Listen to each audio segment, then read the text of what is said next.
Teddy. So thanks very much. Record permission, please, Brian. I know you're working on it. I got you. All right, you guys are good. Go right ahead. Hey, Teddy, it's Joe Person at The Athletic. Just kind of wondered your sense. I know y'all been out there a couple weeks. We just got out there yesterday. Your sense of how practices have gone, especially putting the pads on today. And it was great. It feels like football is here. We're in pads. Guys are flying around. And just being able to practice the past couple weeks, it's been great. The tempo, the energy, everything. You watch tape, you see guys flying around. You stand on the sideline, you see guys communicating. And those are some of the steps that you have to take to be a successful football team. You have coaches flying around. And I'm watching practice like, man, who's this guy? And it's a coach. You thinking it's a player. So you feel the energy from top to the bottom, and it's great. It's Josh Graham, Sports Hub Giant. Teddy, mentioning the coaches flying around and the energy and up-tempo. You've been with 3 other teams. How much different is this? The beautiful part about this league is nothing stays the same, no team is the same.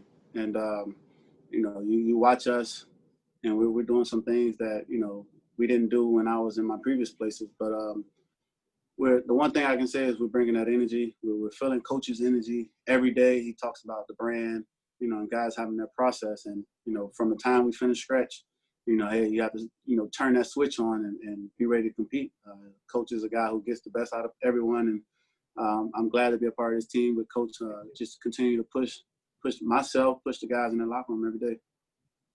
Hey, Teddy, David Newton with ESPN.com. A lot's been made about how much speed you got around you.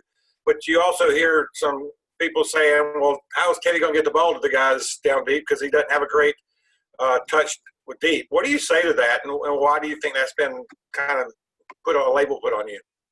Man, I think we got a real solid 4x4, 4x1, whatever you want to do. We can line it up. I think I might actually make the lineup, that 4x1.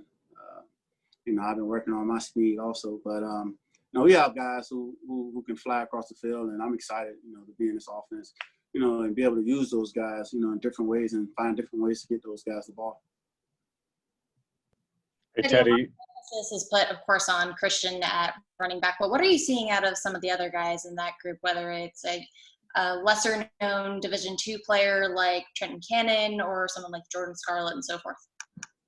It's a group that works extremely hard every day. Those guys are true pros.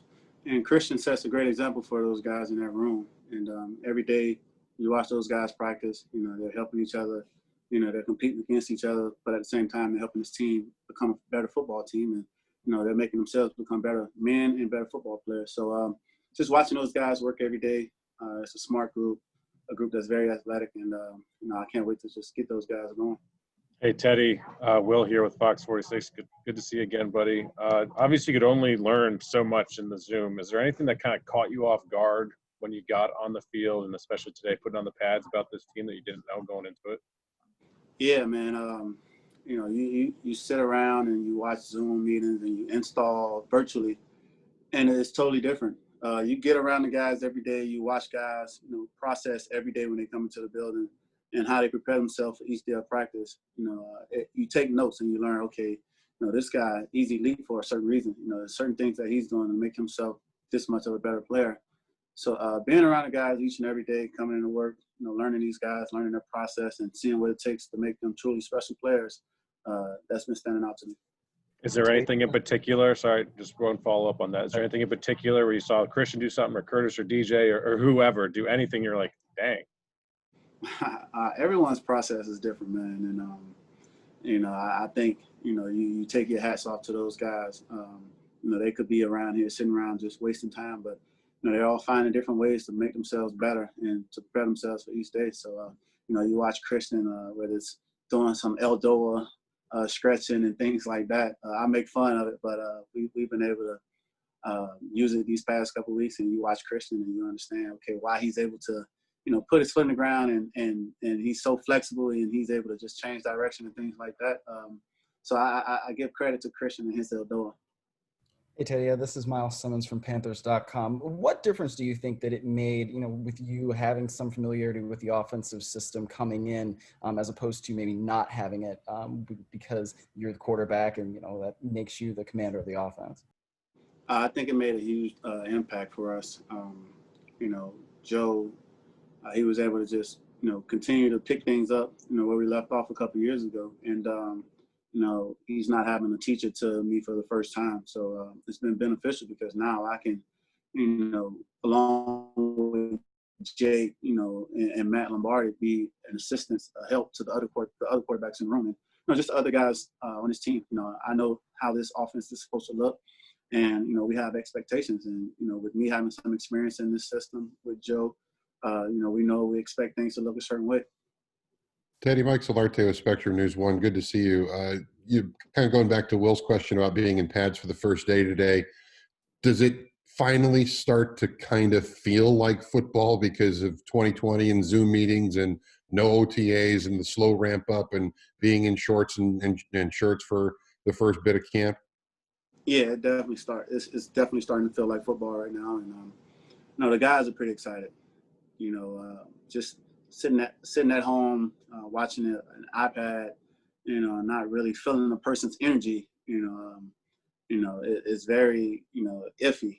Of course you want to maximize, and adapt to the situation that we're in, but at the same time, it's nothing like being in person and communicating with guys, feeding off their energy, seeing what motivates guys each and every day. So it's definitely starting to feel like football. And we put the pass on, and the guy was flying around. You could feel that energy from top down with Coach Rule, demanding, greatness out of everyone. And, it's a fun time. Following up on that, if you don't mind, seeing Coach Rule, I don't know if you saw Coach Rule in the bubble doing a defensive drill today, going through I don't know if you saw that, but I mean, what is his energy like? It seems like it's almost contagious that a lot of guys should kind of pick that up. Yeah, it's definitely contagious, man. You feel him wherever you are in the building, on the field. He's screaming, he's loud, he's running around, he's hooting and hollering. Sometimes he talks too much, but no, he's a guy, man. He's a great motivator, and he's getting the best out of everyone right now. Teddy. Nick Carboni from WCNC Charlotte, talking about the first day of pads. I mean, this is like 2 or 3 weeks after that would normally happen. Obviously, it's an abnormal year, but now you're about 3 or 4 weeks away from the first game. So compared to where you would want to normally be right now as a team, what are your kind of feelings on where you guys are in this part of the process? The beautiful part about all of this is guys have been pros throughout the entire process. Whether we had to, put on pads 2 weeks from now or we put on pads 3 weeks ago, guys have been true pros about it. Guys have been smart. The good thing about these guys, we have a bunch of pros who know how to take care of their bodies and, do whatever is necessary to prepare themselves for the next day. So, like I said, whether it was 3 weeks ago or 2 weeks from now, we have a group of pros who, know how to adjust and just adapt to every situation that's thrown at us. Hey, Teddy, it's Josh from the Riot Report. Last year, you were a backup. You know what it's like to be ready when your number's called. What are you seeing from the other 2 quarterbacks that are on the roster, Will Greer and PJ Walker? And what are you trying to impart to them as a leader of the team? Just always stay ready. I shared a message with those guys a couple of days ago about how when my opportunity came last year against the Rams and I wasn't prepared. And I had my mind made up that, man, I was behind Drew Brees. The previous year, he never missed a game. Man, I'm never going to play. That was my mindset. But and you can always talk the talk about, hey, man, I'll be ready when my number is called. But you never know until that opportunity presents itself. And that's something that I told those guys that, man, after that game against the Rams last year, like I was embarrassed. I had to hear it from my family. I had to hear it from the fans and just everyone. And I told myself I never want to experience that again. So my message to those guys was just, always stay ready. It's easy to say, oh, man, I know this, I know that. But when you're out there in live action, are you truly ready? So for those guys, I'm excited to be in the same room with those guys. Those guys work extremely hard. Will and PJ, they're doing a great job of just, taking coaching from Jake, learning this offense and applying it to the football field. Teddy, Scott Fowler from the Charlotte Observer. not to belabor that, but since you brought it up, why were you embarrassed exactly, and what about that moment? I know you played very well after that. What made you not ready and for that particular game? Yeah, I was embarrassed because I put out some awful football, and I knew that, at the end of the day, there's so many people who believe in me. When I'm out there on the field, there are 10 other guys in the huddle who expect me to, I always say we're hope dealers, and our job is to sell hope and deliver. Well, when I had my opportunity, I didn't deliver, and I was truly embarrassed. I think it was on national TV or something like that. And, for me, I like to, stay ready. And like I said, I was talking the talk, saying that, hey, man, I'm ready. But when opportunity finally came, I wasn't. And it was more so, like I said, my mind was made up, man. I was behind Drew Brees. I'm never going to get an opportunity. But after that day, he just woke me up and opened my eyes and told me that, man, no matter how prepared you think you are, you never know until the opportunity presents itself. Teddy, Dick Cox with Cox Sports Broadcasting. How do you feel being one of the new faces of the Carolina Panther franchise and going into the season knowing you're the starting quarterback? I'm excited. This is an opportunity that, I've been praying for the past couple of years. And to finally be, here in Charlotte with these guys in this city, I'm excited. I'm excited for what's in store for us. I'm excited that every day I get to come to work, with a group of men who want the best out of themselves, who put this team before themselves. And, we have a bunch of servant leaders, and that's what Coach talks about, guys who are willing to sacrifice, the individual success for the betterment and the betterment of this team. And that's what, I'm here for. I'm here to, just continue to be the best player that I can be, help elevate guys and take their game to the next level and just win football games. Hey, Teddy, Jonathan Alexander with the Charlotte Observer. Hope you're doing well, man. I'm wondering, after that moment that you say you got embarrassed, like, how did you better prepare yourself, and what did you find was the most efficient way that you may have continued over to today? Yeah, I had to revamp my process. I had to learn that Drew Brees was Drew Brees for a reason. And I had to truly find my identity again. I thought, man, if I did what Drew Brees did, I'd have Drew Brees success. And after that game, I didn't prepare the way I thought I did. And I told myself, man, I have to find my own process and find something that works for me. And I've been able to do just that the past year and a half, or the past year. And it's been working for me.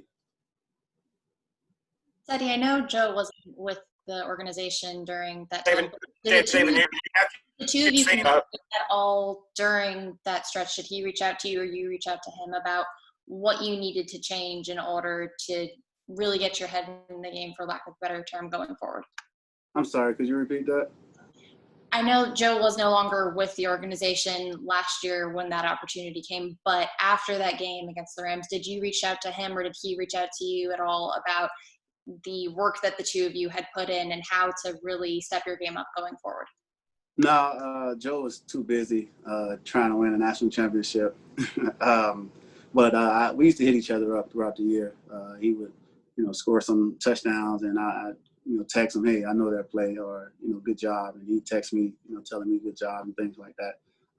Have a little Florida connection, South Florida connection. So, that bond has been tight and been strong. Let's get a couple more for Teddy, guys, and we'll let him go. Hey, David Newton again. Can you compare how you rate the talent you have around you here compared to what you had with the Saints after seeing them in live practice a few days? Man, the beautiful part about this league is no team is the same, no organization is the same. Each team has a different set of players who have different skill sets. And just being here, being around these guys right now, like I said, man, we have a team that could compete for a 4x1. And like I said, I'd be the first leg because I'm one of the fastest guys. But it's just a great unit to be around. Everyone talks about, it being a young team, but you hang around these guys long enough and you realize, man, these guys are pros. And these guys, they're hungry. And I'm excited to watch these guys and to be a part of this team and continue to grow. Eddie, what's the rest of the relay look like after you? Man, the rest of the relay. All right, I'm gonna go Christian,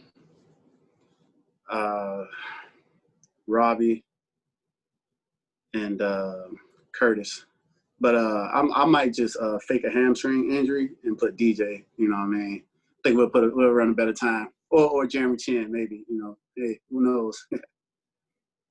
Anything else for Teddy, guys? We might have time for like one more. I have one. Teddy Mike Solarte against Spectrum News 1.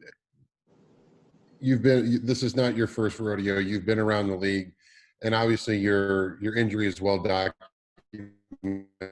Do you stop and think about your journey at any point and think, man, I'm still persevering, I'm still grinding, I'm still playing, I'm leading another offense? I mean, do you stop and maybe take stock in that? And what are your thoughts when you if you do have a moment to think back? What are your thoughts about that? Because a lot of folks, and you probably know, a lot of folks didn't think you would play football again, and yet here you are in the league and still going and being counted upon.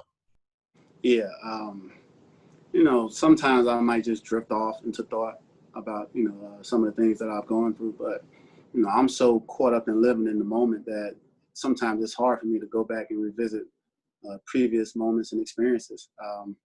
I can say that experience and the things that I've gone through a couple of years ago has helped me become a better man, a better football player, a better teammate. And, you know, I'm thankful that it happened, because who knows, you know, if I would have been the same man who I am today, you know, it never happened. And then I just sit around and I watch, you know, I jumped on Twitter yesterday and I saw that Alex Smith had received some good news. And it's stories like that motivate me. You know, it's like, man, you know, I know what it took, you know, even though no injury is the same, but I know what it took to be counted out.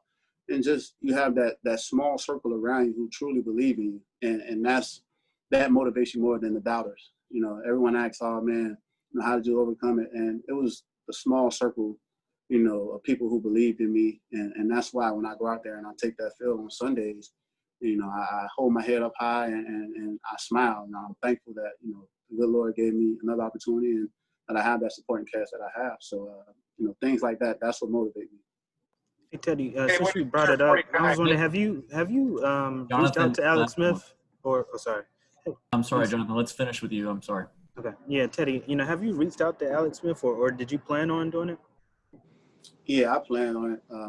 You know, during a time like this, I'm pretty sure he's getting all type of text messages and things like that, congratulating him. But, you know, I like to wait till things die down. And like I said, I was on Twitter. I saw the good news. And, you know, it's exciting, man, to overcome the things that he's gone through in the past year and a half, 2 years. I'm extremely excited just for him to, you know, be able to step foot out on the football field. I got to know Alex a couple of years ago during a joint practice in Washington. And, you know, he's an awesome guy. He's a great-spirited guy. He's fun to be around. He's a competitor. So I know that, you know, once he's out there, the guys will feel his energy, and it just means the world to him. Great. Thank you guys so much. Teddy, thanks so much. Thank you, guys.